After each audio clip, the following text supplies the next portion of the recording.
back to Leading Entrepreneurs of the World, our 2022 conference. We're joined from Monaco by Teague Egan. He is the CEO of EnergyX, and Teague's topic here for us today is energy transition. Teague, welcome. Thanks for joining us from Europe today. Thanks for having me. Let me hand it off to you, and I will see you on the backside closer to the top of the hour, okay? Perfect. Sounds good, Glenn. Yeah, thanks for having me, everyone. I'm here to talk about the energy transition. And just as a little bit of background about myself, my name is Teague Egan. I'm the founder and CEO of EnergyX.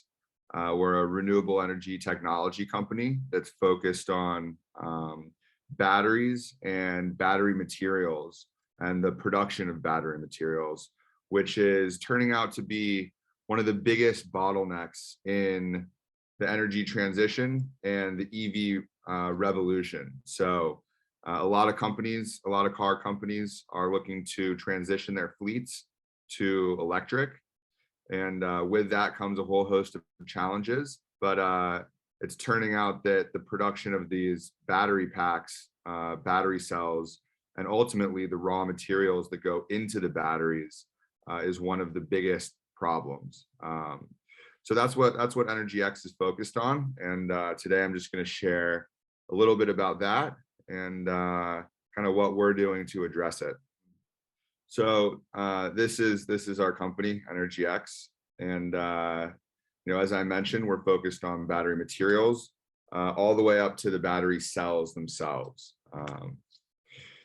So the big problem here is, as I mentioned, the supply of lithium and other battery materials, but mainly lithium being the most important battery material.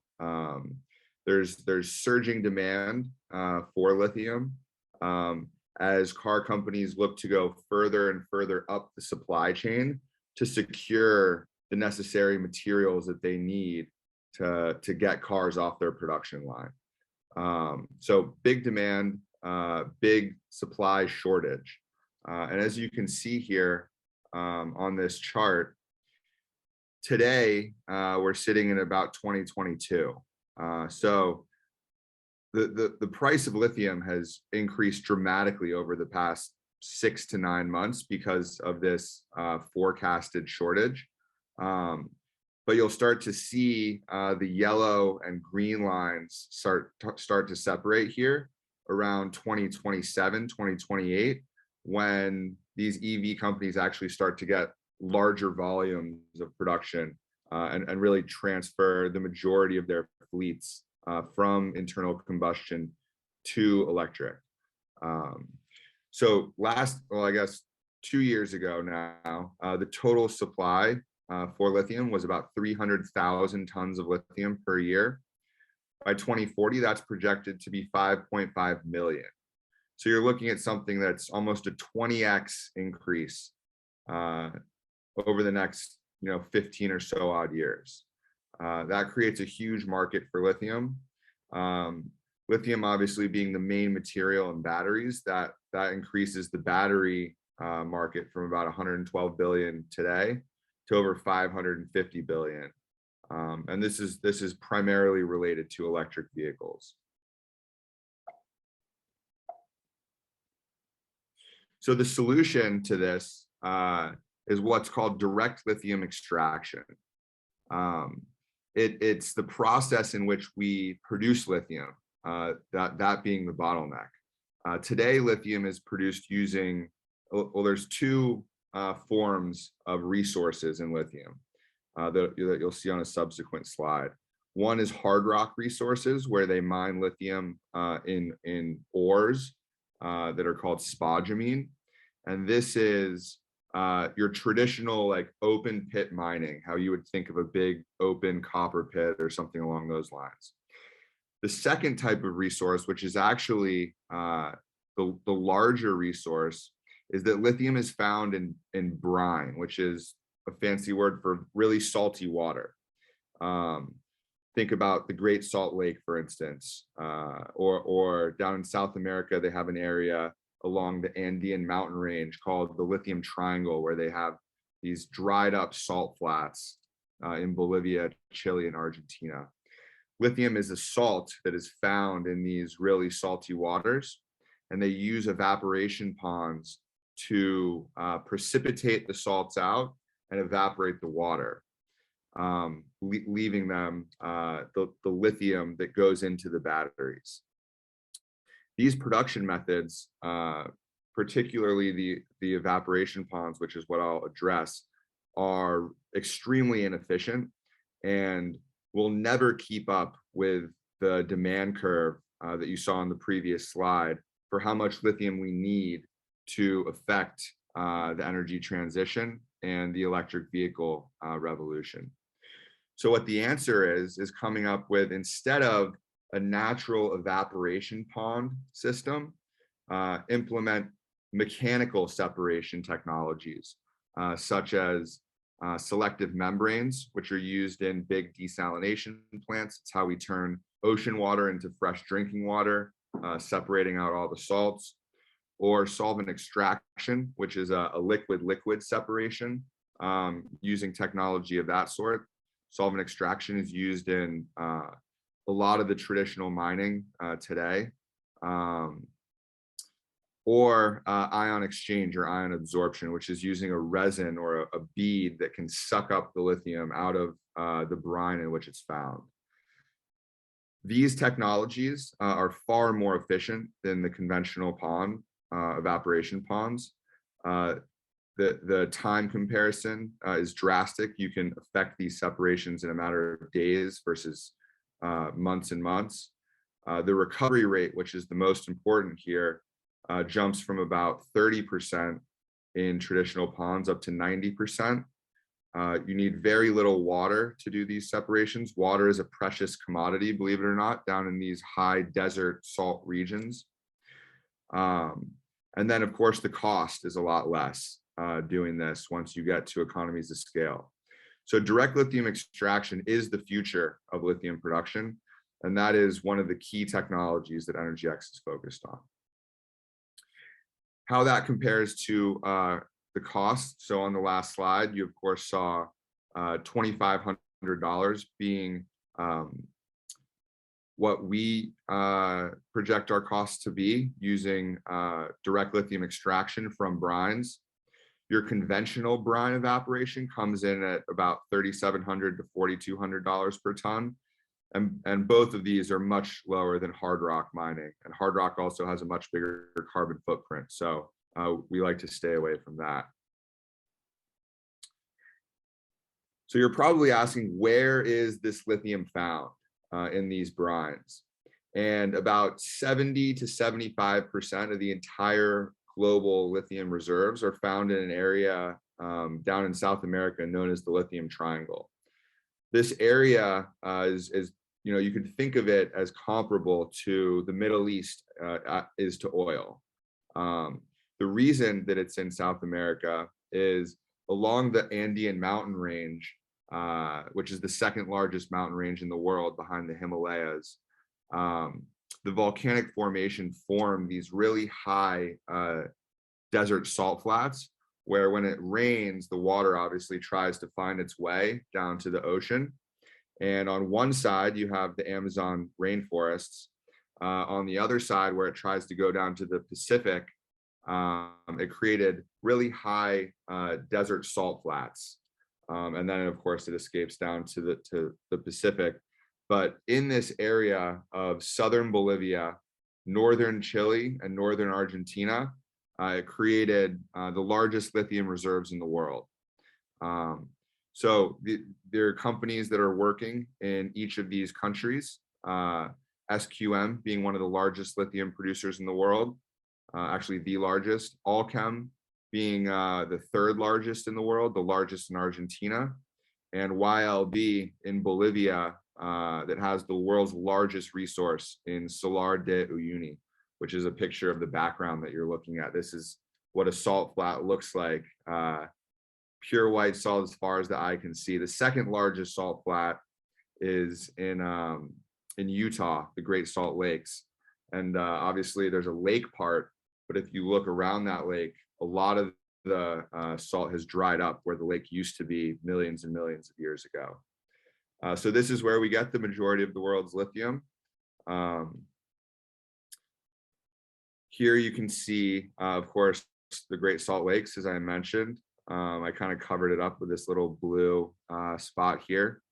In California, there's the Salton Sea, which is another really, really salty lake. And that actually brine comes from geothermal brines in that resource. And then some of the volcanic formations in Texas and Arkansas in the Smackover Formation have high lithium resources. So between South America and the US has about 17% of the global reserves. There's the majority of the world's lithium. So what are we doing about that? EnergyX deployed the world's first and only direct lithium extraction pilot down to Bolivia late last year. We've been running that for 4 months in the beginning of 2022. This is really a new sector. Until a few years ago, lithium was not a highly demanded resource, and the previous methods of production were sufficient to produce the amount of lithium that was needed on a global basis in terms of like consumer electronics, cell phones, laptops. But when you move into electric vehicles, it takes 10,000 iPhone batteries to make one electric vehicle battery. So the amount of lithium has dramatically increased. That's why direct lithium extraction is needed now. And we are one of a handful of companies that is now focused on this, but it's a relatively new industry. So we're excited to put the first and only direct lithium extraction pilot down in the Lithium Triangle. And we're working with several customers between South America and the US to deploy 6 more pilots to their lithium resource sites. So EnergyX is this technology company that works with resource owners to make their production methods more efficient and cost effective. So as we think about this lithium supply chain, I just wanted to kind of visualize how this looks for you. The first step is direct lithium extraction that I've been describing.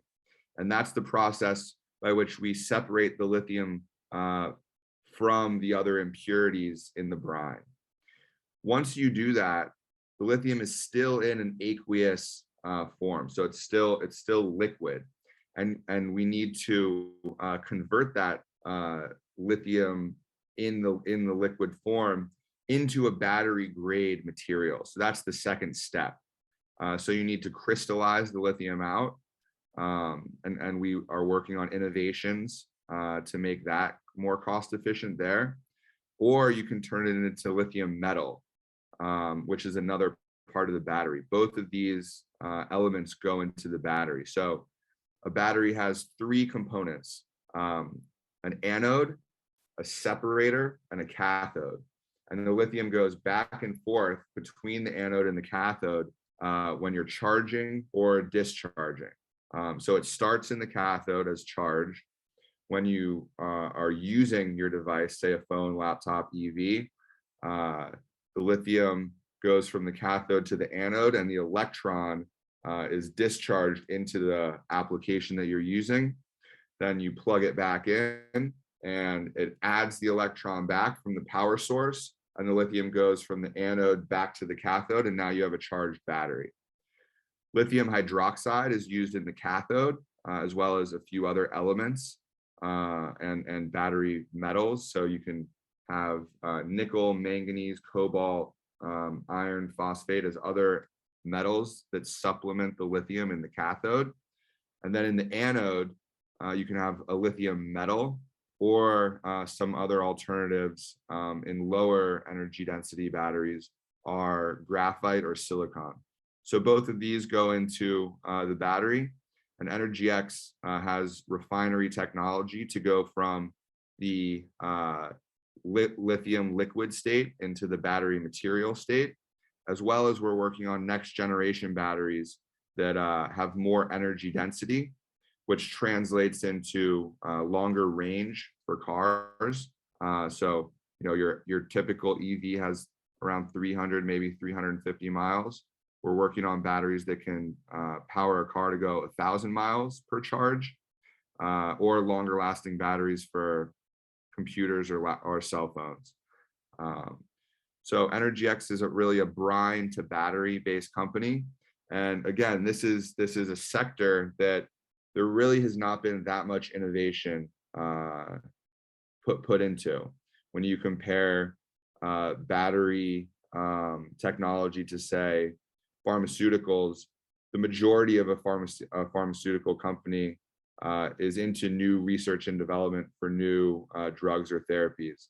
Batteries has not been like that traditionally, but now with the energy transition and electrification of most of our cars and consumer goods, a lot more investment and R&D is going into that, and there's a lot of opportunity for innovation and improvement.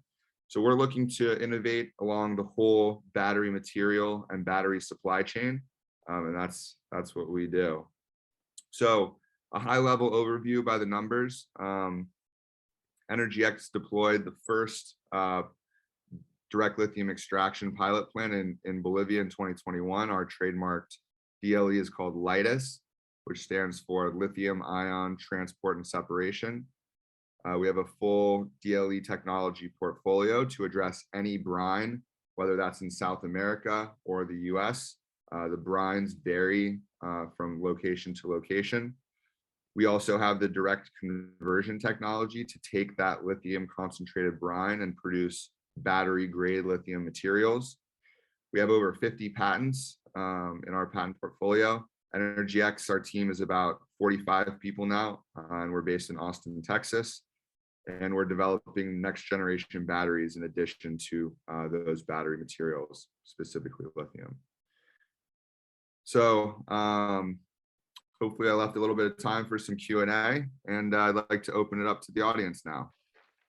Thank you, Teague. Great presentation. Great presentation. You know, it's interesting. A lot of people always just focus on the end product, right? The battery part. You're actually sharing with our audience, and you guys are actually living how do you get there, which is very important. You know, interesting. The lithium triangle. About 30 years ago, actually 31 years ago, this September, my Chile flight had to make a weather-related landing in the Chilean desert up by Antofagasta because of bad weather down in Santiago. Who knew I was landing in the lithium triangle? Wow. First time for everything. Yeah. How on the Bolivia side, just a quick question on your pilot plant. How supportive has the local government been, or authorities, or regulatory folks? Yeah.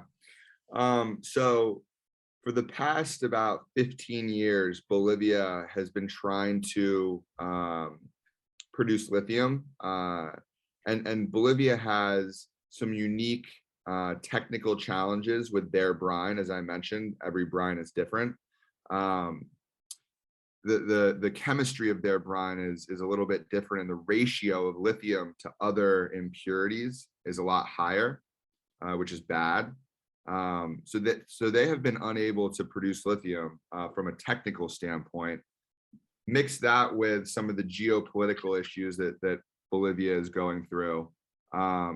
They got a new administration in 2 years ago, and they opened up an international tender to have these global companies that are working on direct lithium extraction try to participate and help the Bolivian government and state-run lithium company extract their lithium. EnergyX was one of the companies that was selected for that international tender among 8 companies in total. And EnergyX was the only company that put a physical pilot down in the field and ran that continuously for the past 4 months. We actually found out yesterday that we were not selected to move forward for commercialization. We think that there was more than just the validity of the technology that went into that decision, and that it was a there was politics involved in the decision, and that's completely their prerogative to select whoever they want to help them. In addition to EnergyX, there was one Russian company vying for the bid. There were 4 Chinese companies and one Argentinian company and one other US company. So, we had a great experience working with Bolivia. We thank them for the opportunity to put our pilot down there. I think the silver lining is that we were the only company to put a pilot in the field, and we proved our technology. And over the course of 4 months, Bolivia and YLB, which is the name of the state-run company, ran hundreds of lab samples. We had to use their lab to do our analysis, as opposed to the other 7 companies got brine shipped from Bolivia back to their lab. So they were doing their own analysis, but for us, Bolivia was doing our analysis. So based on that, we have 6 more orders for pilot plants, and it was a tremendous opportunity to be able to put a physical pilot in the field and show that we can actually produce and commission equipment with great success and results. So we're very happy that Bolivia afforded us that opportunity, and it was a pleasure working with them. And maybe in the future, they come back to us because they know that our technology works. And if something happens with the other competitors and they're not able to commercialize, we're ready and standing by to help the Bolivian government and the Bolivian people help produce lithium. That's a great example of kind of public-private partnership, right? Getting in there, but even using local resources there, which I'm sure is a shot in the arm for even the local economy as well, by using their laboratories and their scientists down there as well. Yeah, and we throughout this process, we tried to help the Bolivian people as much as possible. We implemented our ESG strategy and pledge. We donated to the local communities around the salt flat. So we donated $50,000 to Uyuni's school programs. We're building 6 schools in the region. And for the larger region, it's called Potosi, we donated $50,000 to help healthcare infrastructure, and we're doing child eye screenings to see who needs glasses and things like that. So we fully plan to move forward with those donations, even though we weren't selected to help YLB commercialize their technology. But we're here to help the Bolivian people, and we'll honor our donations and pledges, and hopefully Bolivia changes their mind in the future and wants to work with EnergyX. Well, that's what a great giving back to the community. And as you said, from an ESG standpoint, I mean, you're all about. I mean, clearly, given the way, again, you avoid the hard rock mining and stuff. But clearly, you're from a sustainability consciousness and focus. That's how you're kind of moving your company here forward. We did have a question that came in on the chat. Jumping ahead to just right to the battery part here, the question was, how far away is the 500 mile per charge battery pack for a car, perhaps, in your opinion? Always the nervous part, right? Do you go on a long distance trip? Are you just commuting?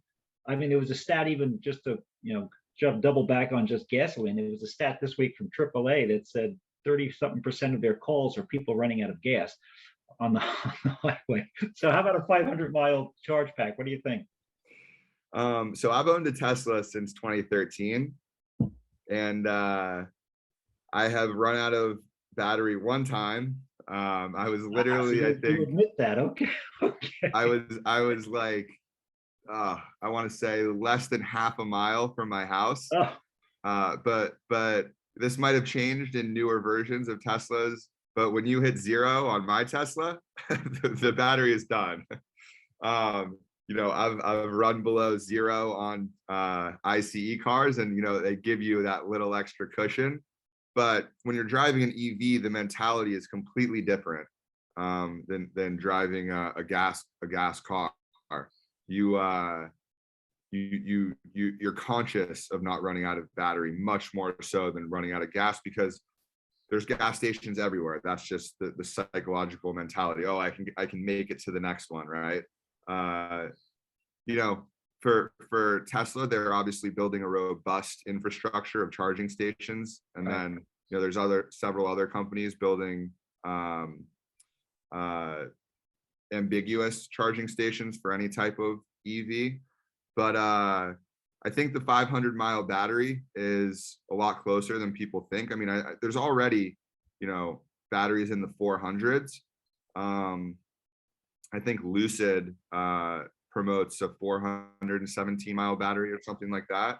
Yeah. But they're all still using lithium ion as opposed to next generation solid state batteries that can double the energy density.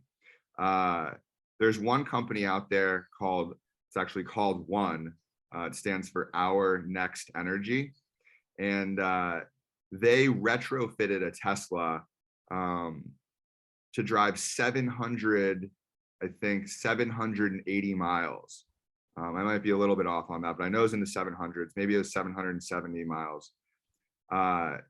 They increased the volumetric energy density, which means the battery was a lot heavier, but it was in the same amount of space.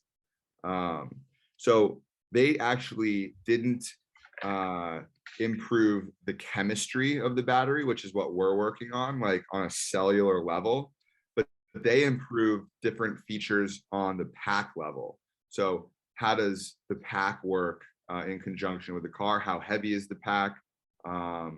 You use different types of batteries. There's kind of 2 traditional types of batteries. One is an NMC based battery, nickel, manganese, cobalt. These are all lithium based, or an LFP battery. The difference is NMC has a higher energy density, so it can go further, but it has lower cycles. So you can only cycle it 700-800 times, say. An LFP battery has higher cycles, but lower energy density. So where you might get 250 miles per charge, you can cycle it 2,000 times. So that's kind of the trade-off there, right? So as far as the 500-mile battery, I think that is like literally right around the corner. I like to think about the 1,000-mile battery. That's what I'm working on. New York to Southern Georgia or Jacksonville without having to worry about it, right? And mind you, you know, this is at like the very optimal range. Like, don't accelerate because that burns it faster. You know, going uphill, obviously that uses more energy. You have to be going at like, you know, what the EPA rated miles per gallon. Like, that isn't accurate either. You have to go 55 miles per hour, like on the highway, no ups and downs, right? So, well, if they can come to New York and master like the Cross Bronx and the BQE, then we will be in good shape. Listen, Teague Egan, CEO of EnergyX, thank you for joining us today, leading entrepreneurs of the world. You're doing some great stuff. Your LiTAS technology sounds fantastic. Congratulations on the patents.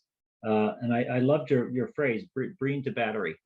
Brine to battery, yeah. Brine to battery, yeah. I mean, again, from a sustainability standpoint, whether it's down in the lithium triangle or here in the United States, in the number of places, the 4 places that you referenced, California, Arkansas, Texas, and obviously Utah, the salt flats.